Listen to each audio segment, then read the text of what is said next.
Can Africa transform its challenges into opportunities to not only advance its economic frontiers by leveraging technology, but also address some of the pressing climate concerns that are impacting the region?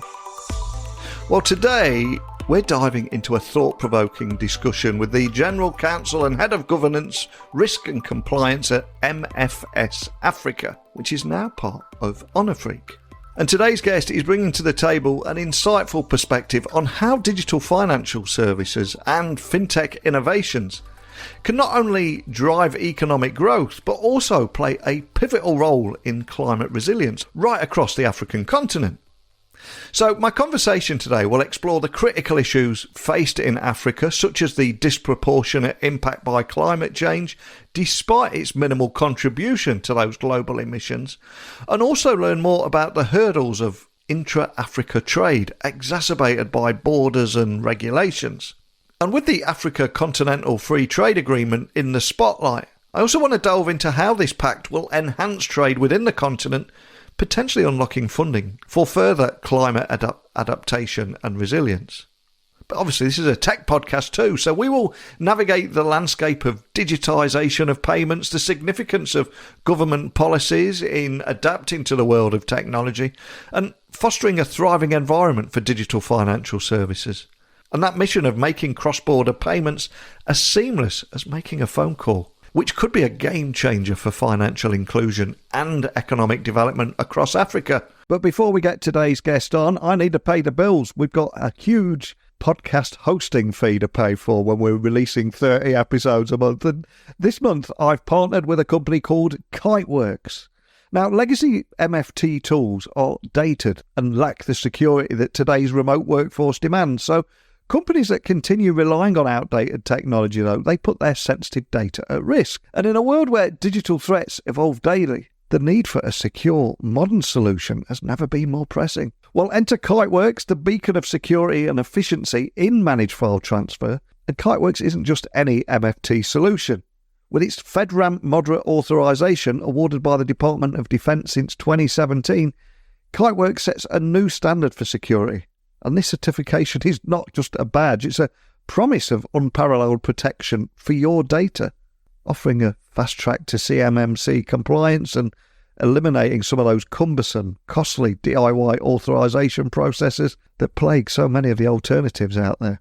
So please, step into the future of managed file transfer with Kiteworks. You can find out more information at kiteworks.com to get started. That's kiteworks.com to get you started today.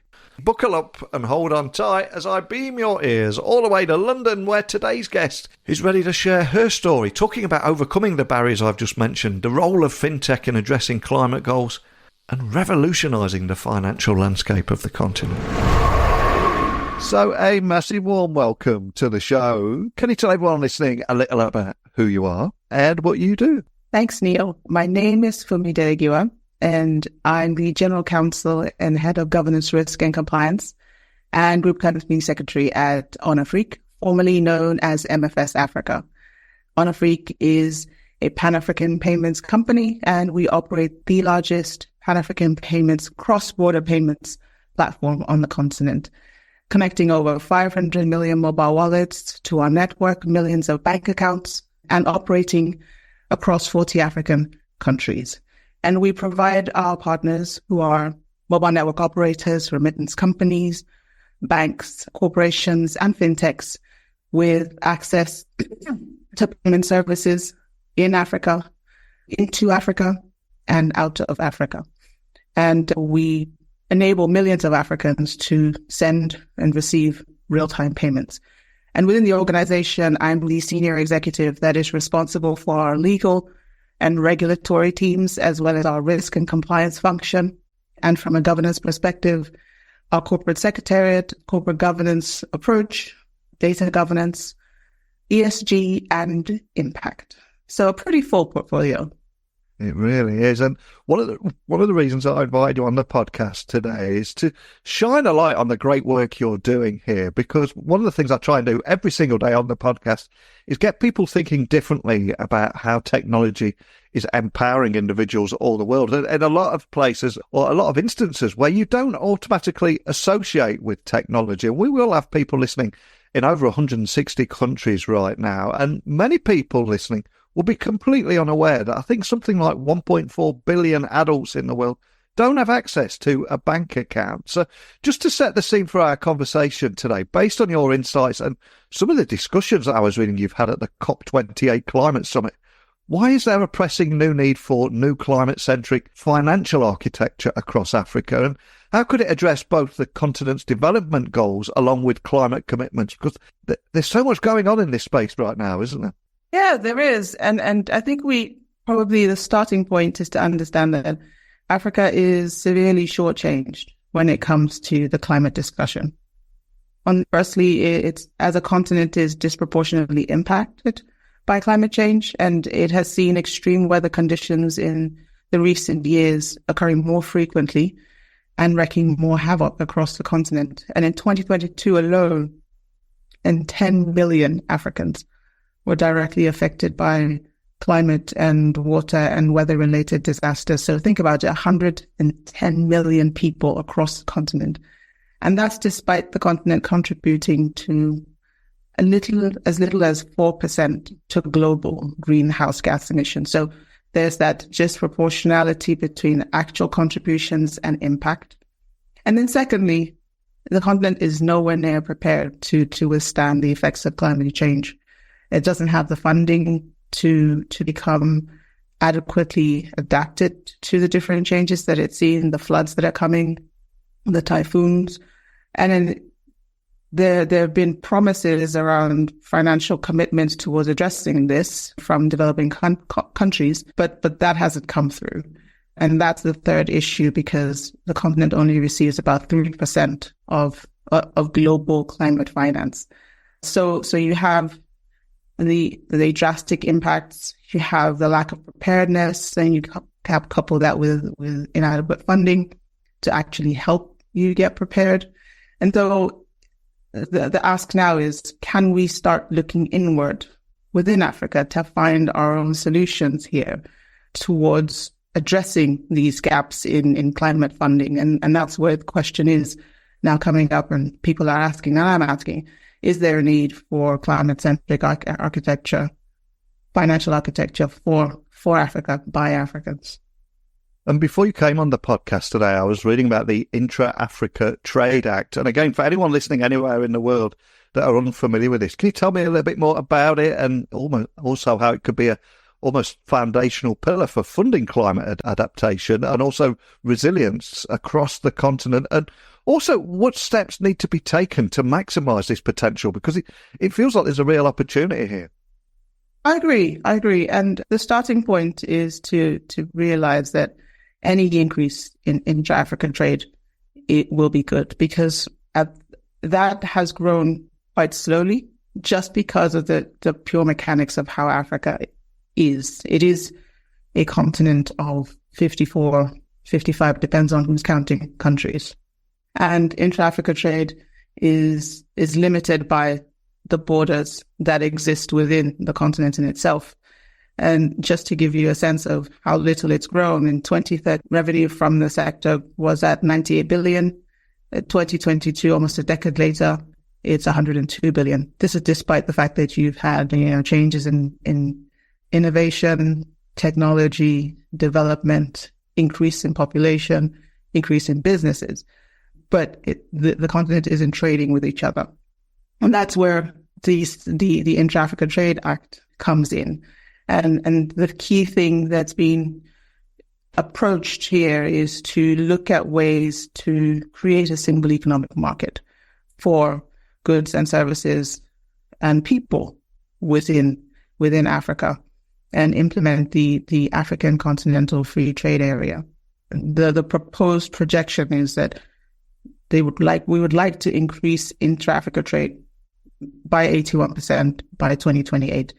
And that will turbocharge the growth that is needed in intra-Africa trade. It will improve the income that is earned by governments. And then, again, that will then add to the funding that is needed from a climate perspective. And so I think that's how the Trade Act will help. It will also then, I think there's also something that governments can look at and look into is whether they can establish climate-linked trade facilities and guarantees as tools by which this can be facilitated and we can maximize the potential of intra-Africa trade. Because if you create an enabling environment and then you stimulate it by providing the funding that is needed or providing the encouragement that is needed, you're able to stimulate the sector in itself and facilitate the ability to maximize the potential that exists.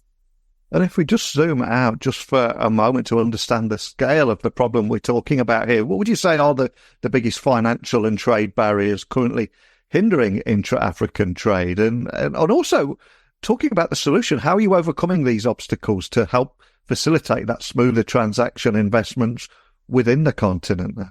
Like I said previously, Africa is a continent of many countries. Yeah. And this then means that it's a continent with a mishmash of regulations, a mishmash of currencies, and ultimately different ways of doing business. And so for one country, doing business with another or conducting trade with another is pretty much the same as doing it with, the UK or with China. So there's really no difference in some perspectives. And that's what these barriers are. They're pretty much the same. Just think of it as existing in a place where you share the same landmass. You just have regulatory and physical borders, which means added costs when it comes to taxes, levies, exchange controls, added costs when it comes to logistics and the movement of goods and services, added costs when it comes to financing. And the African Continental Free Trade Agreement, like you mentioned, is a way that they're looking to try to overcome these barriers to trade. But I think looking at this, there are a couple of areas of improvement. We operate within this sector because we try to facilitate the movement of cross-border payments. And so from that perspective, we can see that these two areas are particularly key if you want to fuel trade. One is the digitization of payments, period. A large swathe of African payments is still relatively cash-based. And small and micro enterprises are the engine of most African economies. So the vast majority of that trade is conducted through informal, unconventional channels, including physically traveling from one country across a border to buy something, pay with cash, and then carrying it back. And so if we can make it simpler and easier for the seamstress sitting in Lomé to sell her wares to customers in Johannesburg, and there is the ease of being able to make a payment across and then be able to send the things across because we have removed those barriers, we can bring that informal economy into the formal and begin to see the true figures of what the various African country economies really are made up of. And then we can begin to deliver added digitized services, financial services to these individuals and to these SMEs and watch them grow. So digitization, number one. And then number two is, we've seen that exchange controls are a big thing when it comes to a trade, international trade. And central banks need to start speaking to each other more and coordinating more to address any trade hindering exchange controls and regulations so that they can put in place regulations that actually promote the use of, direct trading of African currency pairs that are not pegged to the USD, or there are no limitations on how their currencies interact because they've sat down to deliberately think about how their current exchange control regulation can promote trade. So those are my two thoughts.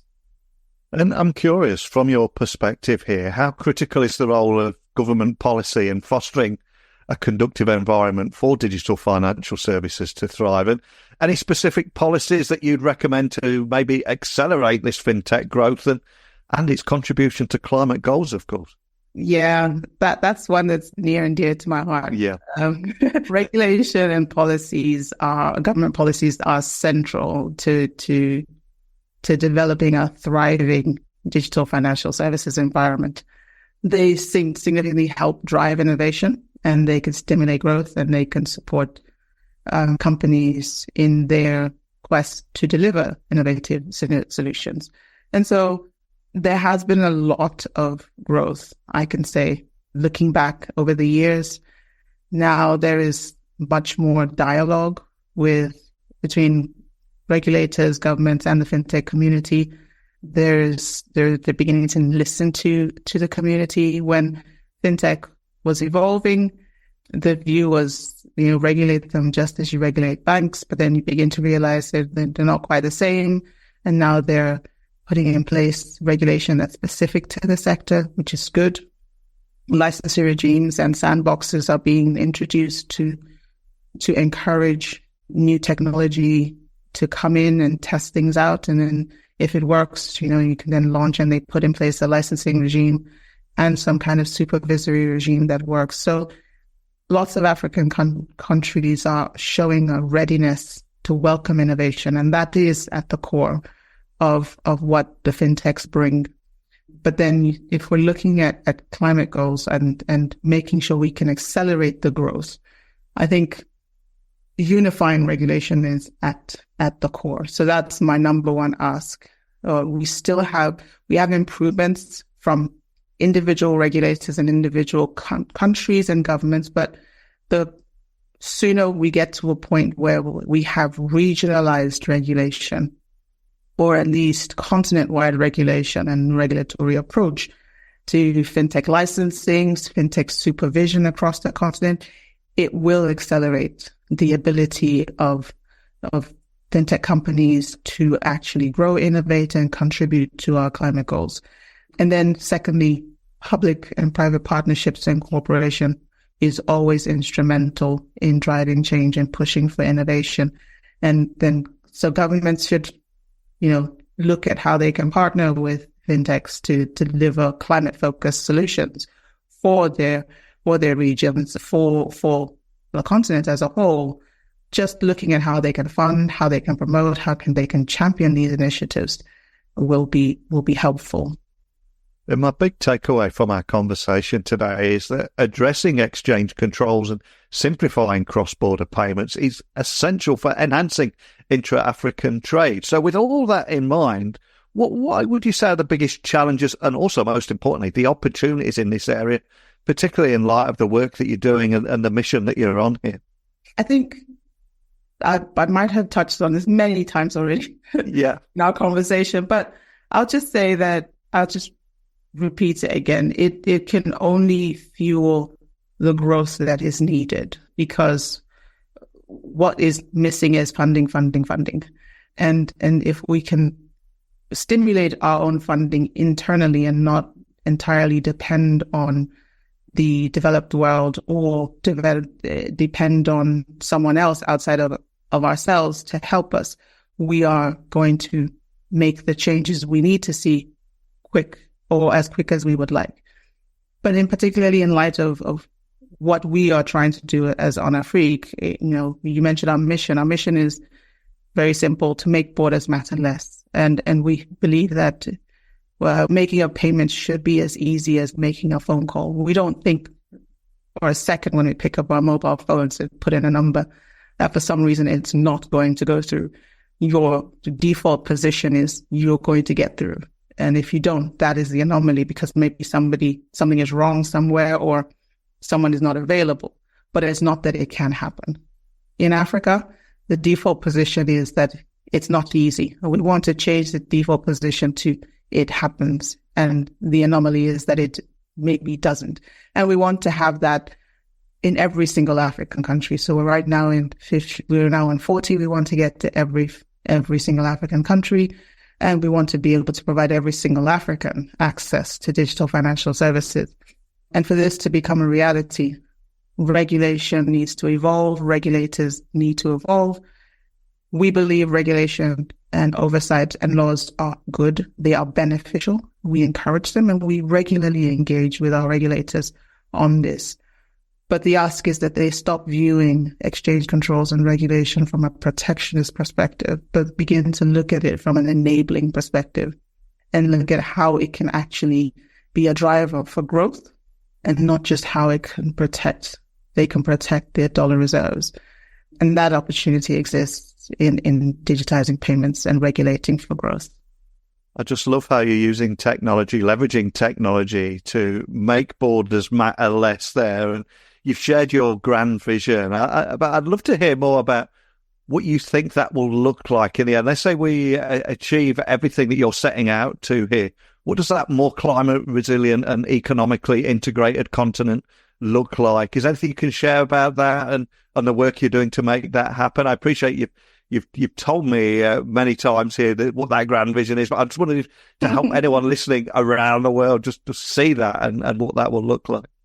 Yeah, I mean, I think in my eyes, what that looks like is just making this as simple as it is for anyone else elsewhere. But if you haven't lived it, you may not understand it, but it might maybe want to take you back a couple of years before we had ATMs or before we had cards or before we had mobile phones and people were making calls from the landline, and just think of that in a payment space, and some people just not having a bank account.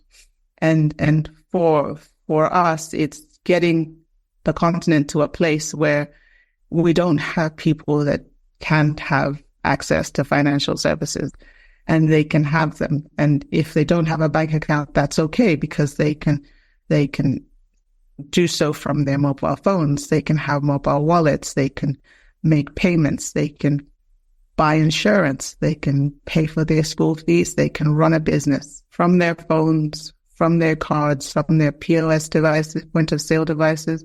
Whatever it is that they have should be enough to give them the ability to be financially self-sufficient.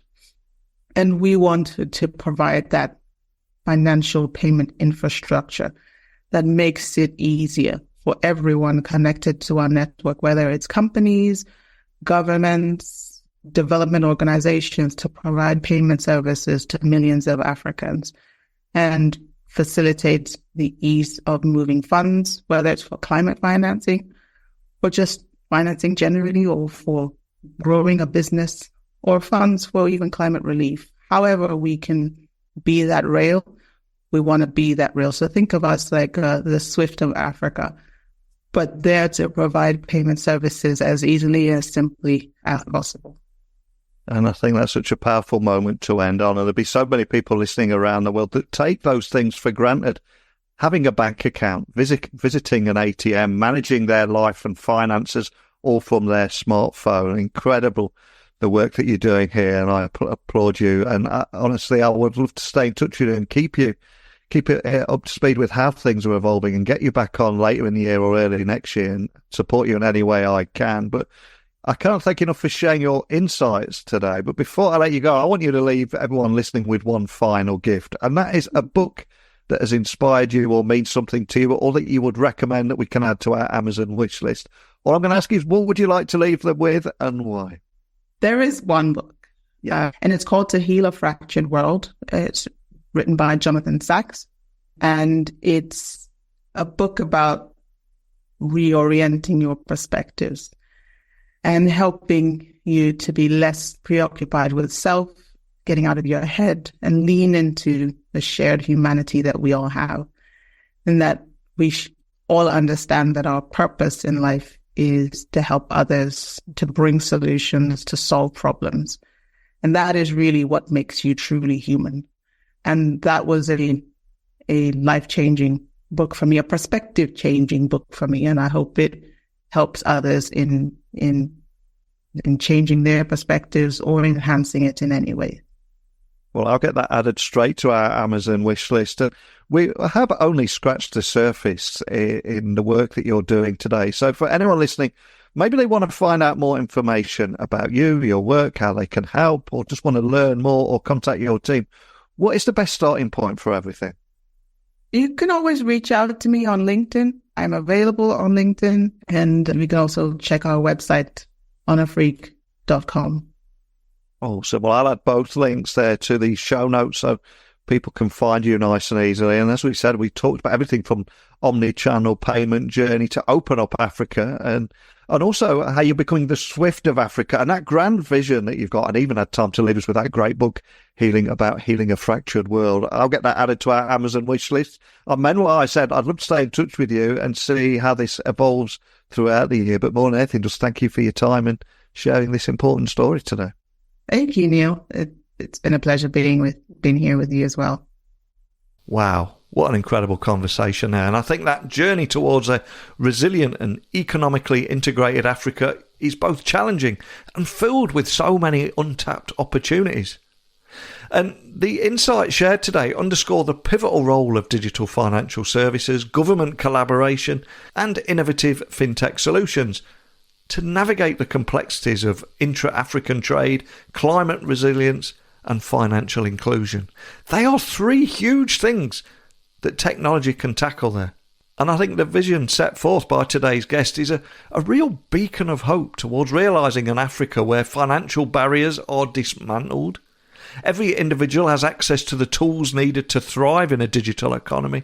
And as I reflect on today's discussion, I can't help but wonder, how can we further leverage technology and innovation to accelerate Africa's path towards economic prosperity and environmental sustainability? And what role can each of us play in supporting this vision?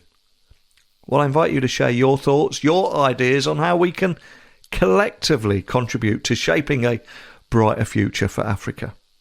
But it's time for me to sign off now. But remember, the dialogue doesn't end here. Email me, techblogwriter@outlook.com, Twitter, LinkedIn, Instagram, just @NeilC. Share your thoughts and join us in envisioning a connected, resilient and thriving Africa. Well, a big thank you for listening as always, and hopefully you'll join me again tomorrow. So until next time though, don't be a stranger.